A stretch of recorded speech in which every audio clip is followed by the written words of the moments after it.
নমস্কার, আপনারা দেখছেন দা বাংলা টেক্সট বুক চ্যানেল। এই চ্যানেলে প্রতিনিয়ত ভিডিও আসছে। তো চ্যানেলটি একটি শিক্ষামূলক চ্যানেল। এই চ্যানেলে আজকের আলোচ্য বিষয় হলো টেট বা আপার প্রাইমারির কোশ্চেন এবং তার সমাধান, উত্তরের সমাধান করা। আমরা জানি 2016 লাস্ট যে পরীক্ষা হয়েছিল, এরপরে আবার পরীক্ষার সম্ভাবনা দেখা দিচ্ছে। যদি চট করে পরীক্ষার ডেট ঘোষণা করে দেয়, তার আগে আমাদের প্রস্তুত থাকা দরকার আছে, দেখে নেওয়া দরকার আছে কোন প্যাটার্নে কোশ্চেন হয়েছিল, কোন প্যাটার্নে এবারও পরীক্ষা হবে, সমস্ত কিছু। তো আগের বারের প্রশ্নগুলো এবং তার সমাধান যদি জানা থাকে, তাহলে নতুন করে আবার প্রস্তুতি নেওয়া অনেকটাই সহজ হবে। তো সেই অনুযায়ী আমি 2016 সালের যে কোশ্চেনগুলো এসেছিল সেই প্রশ্নগুলো নিয়ে আজকের বলবো এবং তার যথেষ্ট সমাধানও দেখে নেব যে কোন উত্তর তার জন্য যথেষ্ট।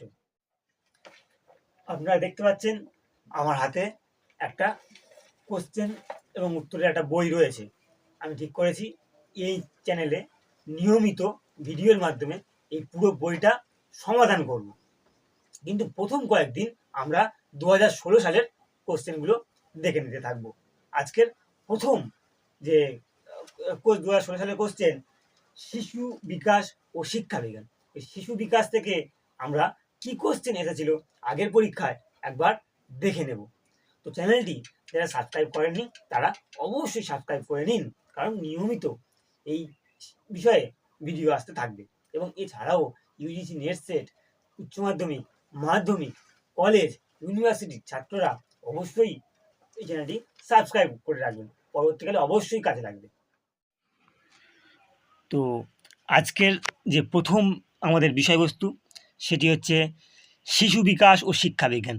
এই শিশু বিকাশ ও শিক্ষা বিজ্ঞান থেকে আগের পরীক্ষাতে কী কী এসেছিল একবার দেখে নেওয়া যাক। আগেরবার এসেছিল, প্রথম প্রশ্ন হচ্ছে, শিক্ষার্থীদের প্রেরণা সৃষ্টির ক্ষেত্রে শিক্ষকের কর্তব্য কী? এখানে 4টি পয়েন্ট অপশান দেওয়া রয়েছে। প্রথমত, শিক্ষার্থীদের মাঝে মাঝে উপদেশ দেওয়া, মাঝে মাঝেই ভুল করার জন্য বকুনি দেওয়া, যে শিক্ষার্থী যতটা পারে ততটাই সাফল্য হিসাবে মেনে নেওয়া, এবং ডি হচ্ছে খুব উচ্চমান বজায় রাখার চেষ্টা করা। এই প্রশ্নের সঠিক উত্তর হচ্ছে অপশান সি, যে শিক্ষার্থী যতটা পারে ততটাই সাফল্য হিসাবে মেনে নেওয়া। দ্বিতীয় প্রশ্ন, শিক্ষার্থীদের আগ্রহ বজায় রাখা কীভাবে সম্ভব? তো শিক্ষার্থীদের আগ্রহ বজায় কীভাবে সম্ভব হবে? 4টে অপশান দেওয়া রয়েছে। খুব সুন্দর বক্তৃতা দেওয়া, বই থেকে ভালোভাবে উদাহরণ দেওয়া, তৃতীয়ত হচ্ছে শিক্ষার্থীদের পরিচিত পরিবেশ থেকে উদাহরণ দেওয়া, এবং অপশান ডি, রোজ পড়া ধরা। এক্ষেত্রে সঠিক উত্তর হচ্ছে অপশান সি, শিক্ষার্থীদের পরিচিত পরিবেশ থেকে উদাহরণ দেওয়া। 3 নম্বর প্রশ্ন হচ্ছে, শিক্ষার্থীদের প্রক্ষোভ সংক্রান্ত জ্ঞান শিক্ষকের প্রয়োজন, তার একটি কারণ। শিক্ষার্থীদের অপশান 4টে অপশান দেওয়া হয়েছে। উত্তর হচ্ছে অপশান এ, উদ্বেগ দূর করতে পারেন। চতুর্থ প্রশ্ন হচ্ছে, অন্তর্ভুক্তিমূলক শিক্ষার সঙ্গে সম্পর্কিত নয় কোন আইনটি? শিক্ষার অধিকার প্রথম পয়েন্ট, দ্বিতীয়ত শিশু শ্রম নিবারণ, তৃতীয়ত দৈহিক শাস্তি নিরোধ, চতুর্থত বিশেষ চাহিদা সম্পন্ন শিশুদের অভিভাবকত্ব। এখানে সঠিক উত্তর অর্থাৎ অন্তর্ভুক্তিমূলক শিক্ষার সঙ্গে সম্পর্কিত নয়, শিশু শ্রম নিবারণ। 5 নম্বরে বলছে, সার্বিক মূল্যায়নের অর্থ কী? সমগ্র পাঠ্যক্রম জুড়ে মূল্যায়ন, না সর্বাঙ্গীন বিকাশের মূল্যায়ন, না সমগ্র বৌদ্ধিক সক্ষমতার মূল্যায়ন, নাকি সমস্ত শিক্ষার্থীদের একযোগে মূল্যায়ন? এখানে সার্বিক মূল্যায়নের অর্থ হচ্ছে সর্বাঙ্গীন বিকাশের মূল্যায়ন। তার পরবর্তী প্রশ্ন হচ্ছে, শিক্ষার্থীকে জানার কার্যকর উপায় কি? অর্থাৎ শিক্ষার্থী জানার কার্যকর উপায় হলো মূল্যায়ন, খেলা, তার বাড়িতে যাওয়া, পর্যবেক্ষণ। মূল্যায়নে কার্যকরভাবে জানা যায় না, খেলা দিয়ে তো নয়, তার বাড়িতে যাওয়া সম্ভব নয়। অর্থাৎ উত্তর হচ্ছে পর্যবেক্ষণ। সঠিক পর্যবেক্ষণ শিক্ষার্থীদের জানার ক্ষেত্রে সবচেয়ে কার্যকরী। তারপরের কোশ্চেন, একজন ছাত্রকে অপর একজন সহপাঠী বারবার বিরক্ত করলে কি করবেন? সহপাঠীকে শাস্তি দেবেন, আলাদা ব্যবস্থা করবেন, সহপাঠীকে পরামর্শ দান করবেন, না অভিভাবকদের ডেকে পাঠাবেন? এক্ষেত্রে সঠিক উত্তর অপশান সি, সহপাঠীকে পরামর্শ দান করবেন। 8 নম্বর কোশ্চেন, শিক্ষক কীভাবে প্রতিভা সম্পন্ন ছাত্রছাত্রীদের চিহ্নিত করবেন? তাদের পরীক্ষার ফল দেখে, শ্রেণীকক্ষে তাদের আচরণ দেখে, পারিবারিক তথ্য নিয়ে, না অন্য ছাত্রছাত্রীদের সঙ্গে সম্পর্ক ভিত্তিতে? এক্ষেত্রে অপশান এ সঠিক উত্তর, তাদের পরীক্ষার ফল দেখে। 9 নম্বর কোশ্চেন, শ্রেণীকক্ষে শৃঙ্খলা রক্ষার উদ্দেশ্যে শিক্ষকের সবচেয়ে ভালো উপায় কি? দলগত কার্যভার দেওয়া, শৃঙ্খলার পরিণতি সম্বন্ধে বক্তৃতা দেওয়া, প্রধান শিক্ষককে নালিশ করা, শাস্তি দেওয়া। শাস্তিযোগ্য এক্ষেত্রে হবে না, তাই অপশান এ সঠিক উত্তর, দলগত কার্যভার দেওয়া। তার পরবর্তী কোশ্চেন অর্থাৎ 10 নম্বর কোশ্চেন, শিক্ষার্থীদের ব্যর্থতার কারণ? মুখস্থ ক্ষমতা কম, আত্মস্থ করতে চেষ্টা না করা, ঘন ঘন পরীক্ষার আয়োজন না থাকা এবং শিক্ষককে অনুসরণ না করা। এক্ষেত্রে শিক্ষার্থীদের ব্যর্থতার প্রধান কারণ হচ্ছে আত্মস্থ করতে চেষ্টা না করা, অর্থাৎ শিক্ষার্থীরা আত্মস্থ করতে চেষ্টা না করলেই তারা ব্যর্থ হবে। 11 নম্বর প্রশ্ন বলছেন, আধুনিক শিক্ষা ব্যবস্থা কোন ধরনের? পাঠ্যক্রম ভিত্তিক, শিশু কেন্দ্রিক, বই ভিত্তিক, না শিক্ষক কেন্দ্রিক? জেনে রাখতে হবে আধুনিক শিক্ষা ব্যবস্থার ধরন হচ্ছে শিশু কেন্দ্রিক। 12 নম্বর কোয়েশ্চেন বলছে, ধারণা বলতে কি বোঝায়? নির্দিষ্ট জ্ঞান, বিচার, ছবি, না কল্পনা? ধারণা বলতে বোঝায় নির্দিষ্ট জ্ঞান। জীবন বিকাশের কোন স্তরে শিশু প্রথম কথা বলতে শেখে? শৈশবে কথা বলতে শেখে না, প্রান্তিক বাল্যে আরেকটু বড় হয়ে যাচ্ছে, তার আগেই শিখে ফেলে, যৌবনকালে তো তার আগে তো অনেক শিখে ফেলে, অর্থাৎ সঠিক উত্তর হচ্ছে প্রথম বাল্যকাল, অর্থাৎ শৈশবের শেষ এবং প্রথম বাল্যকালেই জীবন বিকাশের কথা বলতে শেখে। পরবর্তী কোশ্চেন হচ্ছে, শিশুর প্রথম সমাধায়নে সাহায্য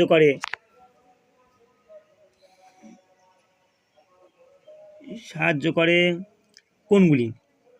জেনে রাখতে হবে ভাষা, একাকিত্ব, পর্যবেক্ষণ, নাকি স্বাধীনতা? এক্ষেত্রে সঠিক উত্তর হচ্ছে ভাষা। শিশুর প্রথম সমাধানে সাহায্য করে ভাষা।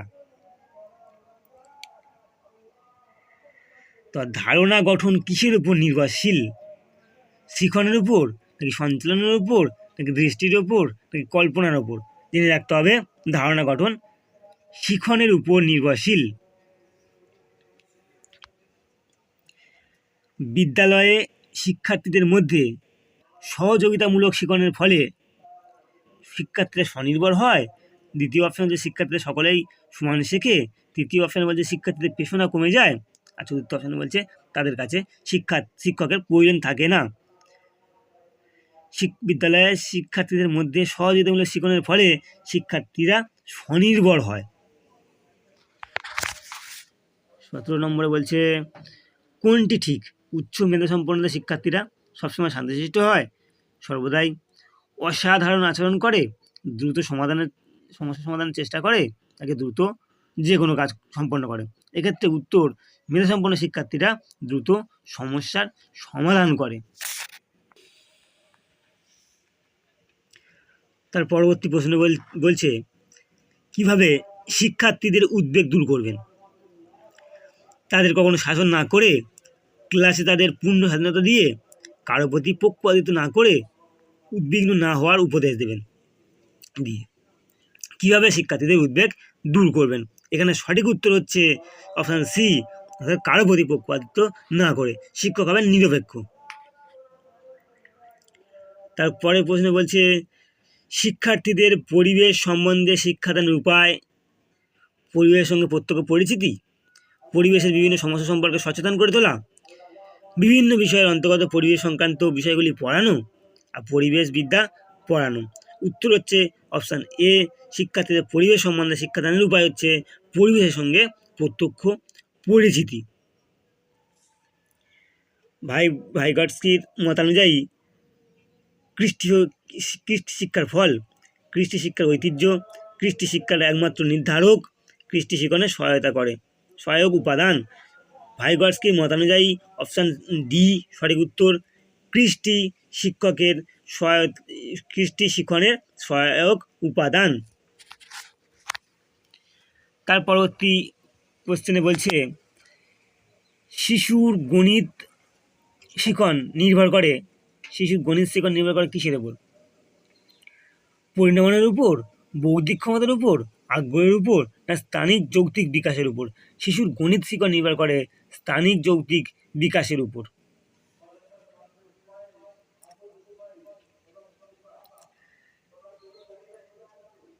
কোনটি সৃজনশীলতার সঙ্গে সম্পর্কিত নয়? দ্রুত চিন্তা করতে পারা, সৃজনশীলতার সম্পর্ক রয়েছে। অসম্ভব বিষয়ের মধ্যে সম্পর্ক লক্ষ্য করা, সৃজনশীলতার সম্পর্ক রয়েছে। একটানা পরিশ্রম করা আর বিচিত্র উপায়ে সমস্যার সমাধান করা। বিচিত্র উপায়ে সমস্যার সমাধান করার মধ্যেও সৃজনশীলতার সম্পর্কিত। একমাত্র একটানা পরিশ্রম করা কোনো সম্পর্কযুক্ত নয়, কারণ একটানা পরিশ্রম করলেই কোনো কিছু সৃষ্টি হয়ে যায় না, সৃজনশীলতা ভাবনা আসে না। অর্থাৎ সঠিক উত্তর হচ্ছে একটানা পরিশ্রম করা।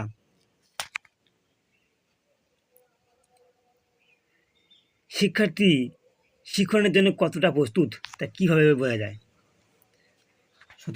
প্রথম অপশন বলছে স্বতঃস্ফূর্ত আগ্রহ, দ্বিতীয় শিক্ষকের প্রশ্নের সঠিক উত্তর দান, তৃতীয়ত বলছে শিক্ষকের নোট দিতে অনুরোধ করা, আর চতুর্থত গৃহকৃত্য নিয়মিত করা।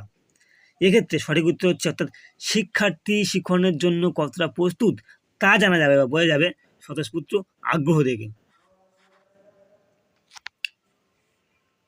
পরীক্ষার খাতায় অধিকাংশ শিক্ষার্থী একটি প্রশ্নের ভুল উত্তর লিখেছে, সম্ভাব্য কারণ কি হতে পারে?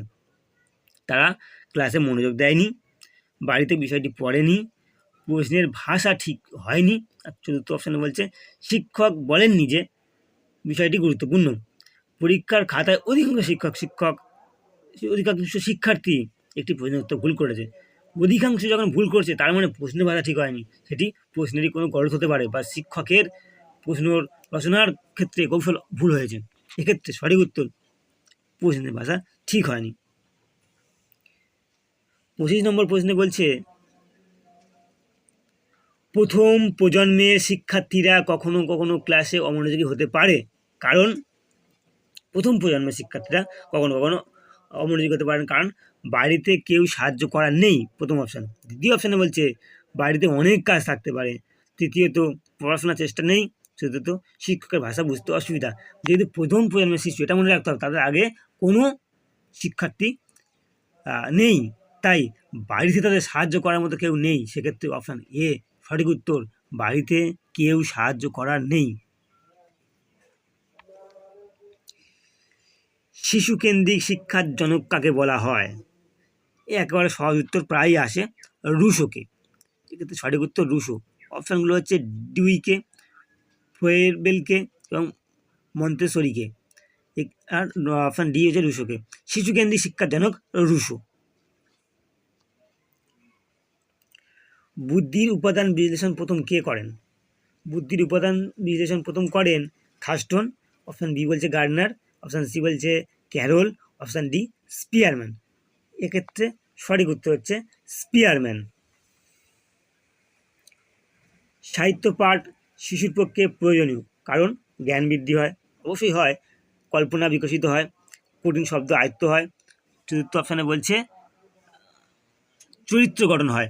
সবগুলোই ঠিকঠাক, তবু যদি একটি বেছে নিতে হয় সাহিত্য পাঠে শিশুর পক্ষে প্রয়োজনীয় কারণ কল্পনা বৃদ্ধি করা। সাহিত্য পাঠের মূল বক্তব্য হচ্ছে কল্পনা বৃদ্ধি করা। সবগুলোই সত্যি, সবগুলোই বৃদ্ধি হয়, তবু কল্পনা বৃদ্ধি বা বিকশিত হওয়া সাহিত্য পাঠে সবথেকে প্রয়োজনীয় শিশুর জন্য।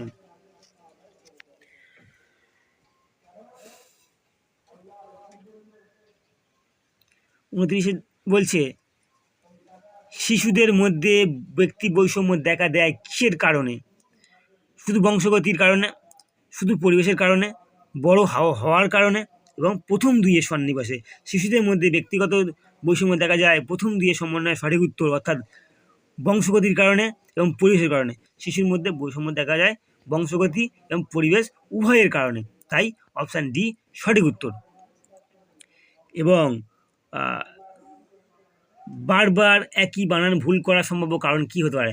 শেষ প্রশ্ন, এই বিভাগের শেষ প্রশ্ন, বিভাগ 1 শিশু বিকাশ ও শিক্ষা বিজ্ঞান, চাইল্ড ডেভেলপমেন্ট, এই